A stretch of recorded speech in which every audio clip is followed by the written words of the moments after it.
Today I'm making a DIY headboard for my friend Brigitte, who wants to bring some vintage love to her bedroom. This is part of a much larger series called Buy or DIY, which you can check out here. But this is behind the DIY.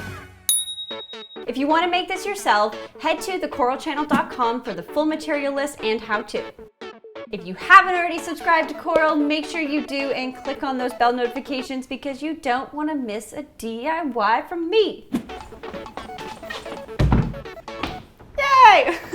I have a door! It's adorable. We're gonna play a little game called Do You Know Your Door Trivia? Woo! Clap, clap, clap, clap. Are you ready?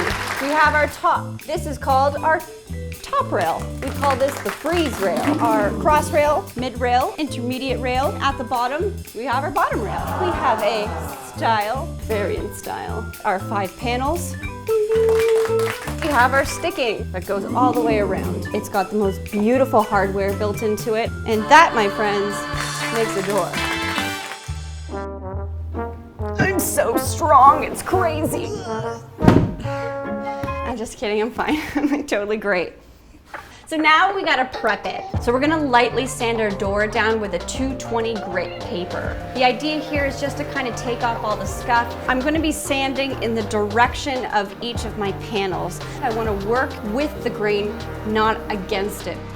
I just took that same 220 grit paper. There's a bit of dirt, so I'm gonna try to get that out. I'm officially naming you Doreen. And I think I'm just gonna take a cloth, try to get any of that extra dirt. See that? That's what I'm taking off. That sawdust is actually gonna get stuck in some nooks and crannies. So what I'm gonna be doing is just taking a dry brush and then just brushing the whole thing. I love this step because it makes me feel like an archaeologist. Getting into the bones of the door, you know? Take a tack cloth. It's kind of sticky and it looks like cheesecloth. It's brilliant and it's gonna pick up all of those little pieces that you can't get to. I'm just going to prep all of my hardware and make sure I protect it from any paint. We are ready to paint. Our door is prepped and I'm going with a beautiful white chalk paint. What I do is I have some excess and I take just a scrap piece of board, or you can also use a plate, and I just dab the excess away. Brush it to the grain of the wood.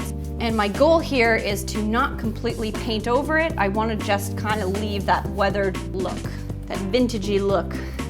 You see right here, I actually have a bit more than I wanted to do. So what I can do is just kind of dry off my brush and really brush it out. And if it still doesn't look the way that you want it to, it's okay because you can go back with the sandpaper later and just kind of rough it up a little. And the strokes that I'm taking are very long. I don't want to go short strokes. I want to keep it very consistent. I'm using a wax brush. The bristles are actually tougher, so it makes it a lot easier to really get into the grains of the wood. Just keep painting until you adore it. When I paint, I like to listen to classical music. It's just a thing.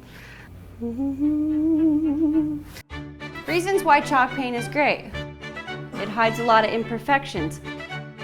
You don't need to be a professional painter because it hides brush strokes really nicely. You don't actually need to prep a piece of furniture to use chalk paint. You can just kind of slap it on right on top and it normally comes out with a nice finish anyways. And it dries super fast. This is already dry, look at that. That's amazing.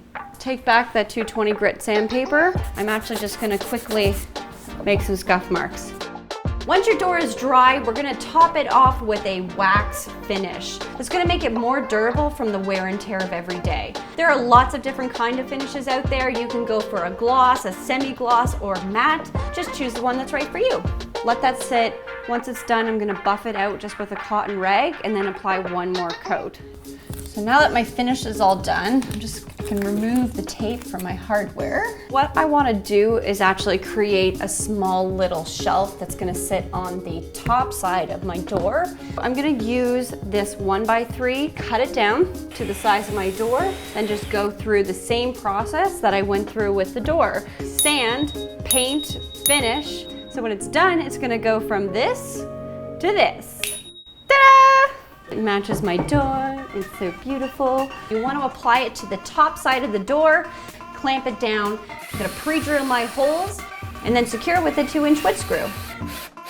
To ensure the door lies flat on the wall, you have to remove the door handle completely from the piece. There's a bolt that's underneath the door handle. I'm unscrewing that, pulling all the guts out, so I don't actually need this part. And then I'm going to actually just glue the door handle back in. It's now a doorway to your dreams. I'm adding these beautiful decorative hooks on either side of the door, secure with brass wood screws to match your door handle. 2 beautiful decorative hooks. As a last step, add your French cleats to the back of the door. Each one of these cleats can actually hold up to 100 pounds. I'm putting 2 on each side so this door ain't going nowhere. To avoid any scuffs on your wall, I'm adding 2 felt pads at the bottom corners. Honestly, this is the kind of piece that makes a statement in a room. It's gonna draw the eye, it's gonna give it that really nice rustic vintage look. It's absolutely unique, it's unconventional, and that's what makes it amazing. If you try this project at home, snap a pic and post it online and #CoralDIY. I would love to see what you're doing and let me know what kind of door you would use for your headboard. And guys, if you haven't subscribed, make sure you do, and I'll see you next week.